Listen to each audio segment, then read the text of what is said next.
어제 윤 대통령의 헌법재판소 출석은요, 비상계엄 선포 이후에 처음으로 공식 석상에서 국민 앞에 실제 모습을 드러낸 것이었습니다. 때문에 윤 대통령이 과연 현재 어떤 모습일지 여기에도 관심이 쏠렸는데요. 윤 대통령 비상계엄 사태의 회오리 이전과 크게 달라진 거 없는 평소 모습 그대로였다, 이런 평가가 나오고 있습니다. 네, 어제 윤 대통령은 붉은색 넥타이를 맨 정장 차림으로 대신 판정에 들어섰습니다. 체중은 다소 줄어든 듯 했지만 표정은 담담했고요. 머리도 손질한 듯 평소와 같은 2대8 가르마의 깔끔한 모습이었습니다. 변론이 진행되는 1시간 43분 동안에 윤 대통령은 별다른 표정 변화 없이 꼿꼿한 자세를 유지하면서 재판관들 발언에 경청하는 태도를 보였는데요. 국회가 증거로 제출한 계엄 사태 당시 국회와 선관위 CCTV 영상이 상영됐을 때도 윤 대통령의 표정은 담담했습니다. 다만 대통령 측 도태우 변호사가 발언 도중 숫자를 잘못 말했을 땐 그의 팔을 툭툭 치고는 숫자 3을 뜻하는 세 손가락을 펼쳐 보이는 모습이 포착되기도 했고요. 국회 측에서 윤 대통령이 증인과 대면하지 못하도록 가림막을 설치해달라고 요청했을 땐 발언을 자청해 자신은 직무가 정지된 상태라 영향력을 행사할 수 없고 이 사건을 가장 잘 아는 사람이 바로 자신이라고 직접 반박하기도 했는데요. 어제 윤 대통령의 발언 조금 더 들어보시죠. 철들고 난 이후로 지금까지 자유민주주의라는 신념 하나를 확고히 가지고 살아온 사람입니다. 헌법재판소도 이러한 헌법 수호를 위해서 존재하는 기관인 만큼 우리 재판관님들께서 여러모로 잘 살펴주시기를 부탁드리겠습니다. 가림막 같은 걸 설치한 상태에서 증인 신문이 이루어질 수 있도록 해주시기 바랍니다. 또 제가 지금 직무 정지된 상태이기 때문에 어떤 영향력도 행사할 수 없습니다. 그리고 이 사건 내용을 제일 잘 아는 사람은 바로 피청구인인 대통령 저 자신입니다. 어제 탄핵 심판에서 윤 대통령 측하고 국회 측의 공방 예상보단 그렇게 치열하진 않았습니다. 하지만 이 위헌 논란이 제기되고 있는 이 포고령, 그걸 두고서는 날선 공방이 벌어졌습니다.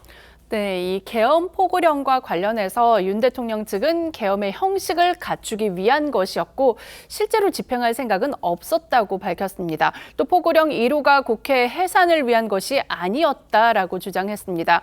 하지만 국회 측에서는 윤 대통령이 군과 경찰 수뇌부 등에 직접 전화해서 국회의원 체포 등을 지시했다는 관련자들의 진술을 일일이 언급하면서 계엄은 위헌이고 의도가 있었다, 이렇게 반박했는데요. 관련해서 윤 대통령 측 윤곽근 변호사는 탄핵 심판 종료 후 기자들에게 내일 있을 김용현 전 장관의 증인 신문을 통해서 사실관계가 확인될 거라고 자신을 했습니다.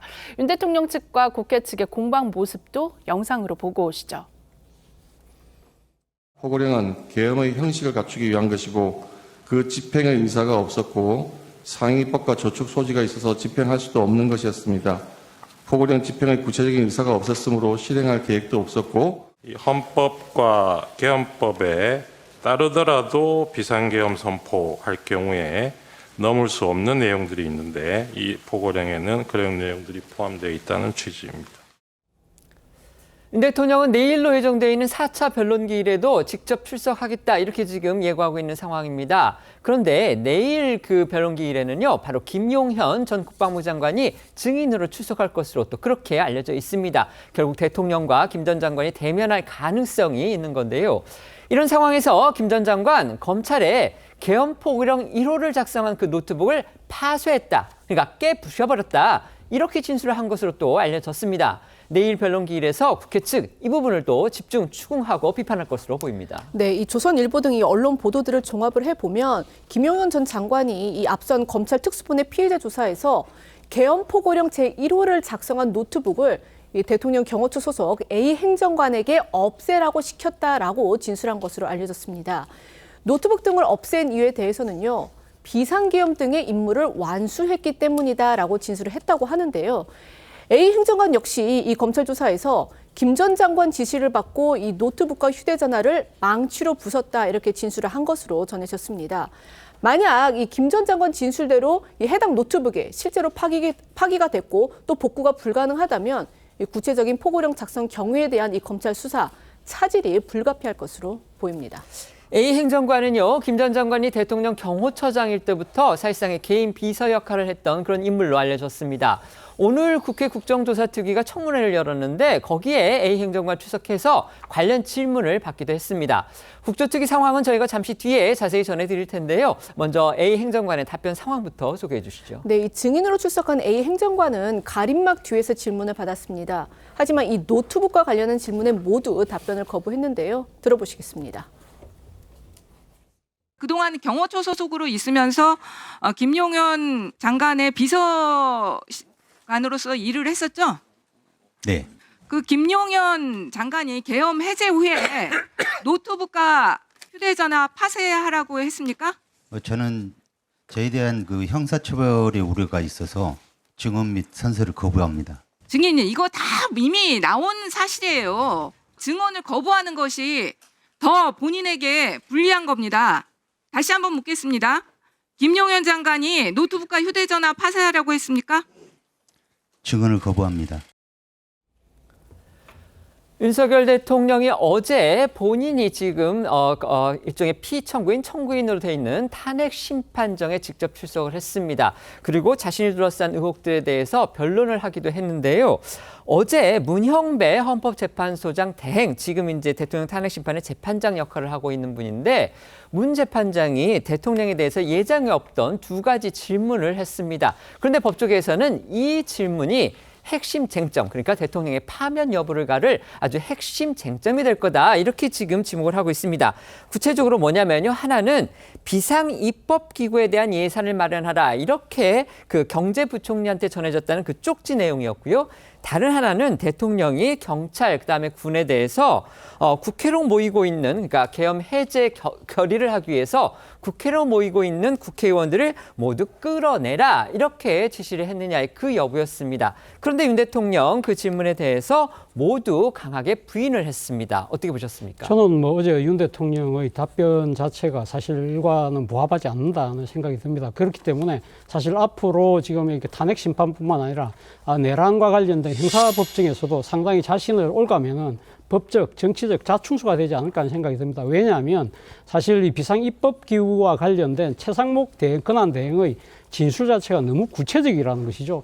예를 들면 본인이 그날 국무회의에 들어가니까 자신의 이름을 부르면서 그러니까 참고하라면서 이렇게 이야기를 하니까 옆에 있는 사람 누군가가 쪽지를 전화해 줬다고 하는데, 그러면 대통령이 참고하라고 이야기할 때는 그 내용을 숙지하고 이야기를 했을 가능성이 상당히 높잖아요.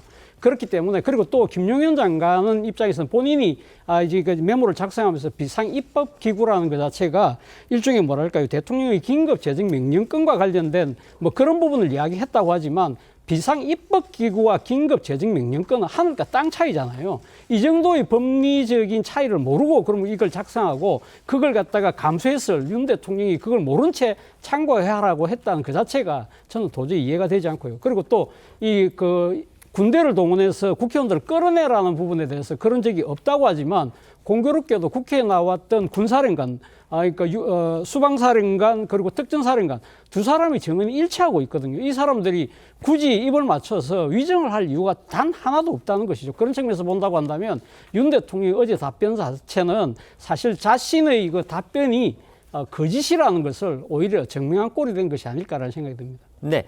참고로 최상목 그 경제부총리, 지금은 뭐 대통령 권한대행입니다. 이전에 국회 상임위에 나와서 출석을 해가지고요. 대통령으로부터 직접 그거를 받았다. 이런 식으로 인정하지는 않았고 누군가에서 그것을 받았다. 이렇게 얘기를 했고요. 그다음에 우리 최하정 교수님 말씀해 주신 대로 그 비상입법기구라는 부분에 대해서 김용현 전 장관 자신이 그 쪽지 내용을 만들었다. 이렇게 지금 주장을 하고 있는데, 이거는 이제 말은 거기에 입법기구라고 돼 있지만 비상재정정책과 관련한 그런 부분을 다루기 위한 기구였지 이게 국회를 대체하려는 그런 기구는 아니다. 이렇게 주장을 하고 있기 때문에 그 부분은 저희가 다시 한번 말씀을 드리겠습니다. 네. 지금 그 재판장이 비상입법기구와 그다음에 의원들 끌어내는 두 가지 문제에 대해서 질문을 했다라고 하는 것은 헌법재판소에서 내란죄 부분도 실질적으로 지금 다루겠다라는 입장이라고 우리가 해석할 수 있는 것이고요. 이에 대해서 대통령이 부인을 했기 때문에 증인들에 대한 신문을 통해서 누구의 말이 진실인지를 지금 가릴 일이 남은 것 같습니다. 왜냐하면은 이미 말씀하셨듯이 수방사령관이라든지 특전사령관의 증언과 지금 대통령의 진술이 완전히 배치하는 상황이기 때문에 누군가는 거짓말을 하고 있다라고 볼 수가 있고, 그러면 과연 누가 거짓말을 하는지에 대한 확고한 물증이 있느냐의 문제를 제기함과 동시에 이 부분이 굉장히 중요한 포인트가 될 것 같고요. 또 세 번째로는 대통령 변호인 중에 한 사람인 윤갑근 변호사가 내일 김용현 전 장관의 증언에 대해서 나름대로 굉장히 자신감을 보인다라는 것이, 그렇다면은 김용현 전 장관이 소위 비상입법기구와 관련한 쪽지는 말할 것도 없고 포고령과 관련해서 대통령은 모르는 것인데 본인이 과거에 국보위 문서를 복사해서 붙이는 과정에서 실수를 했다고 하는 부분에 지금 논란이 있거든요. 근데 그 부분이 내일 규명될지의 여부가 우리가 관전해 봐야 될 중요한 대목이 아닌가 이렇게 생각합니다. 네.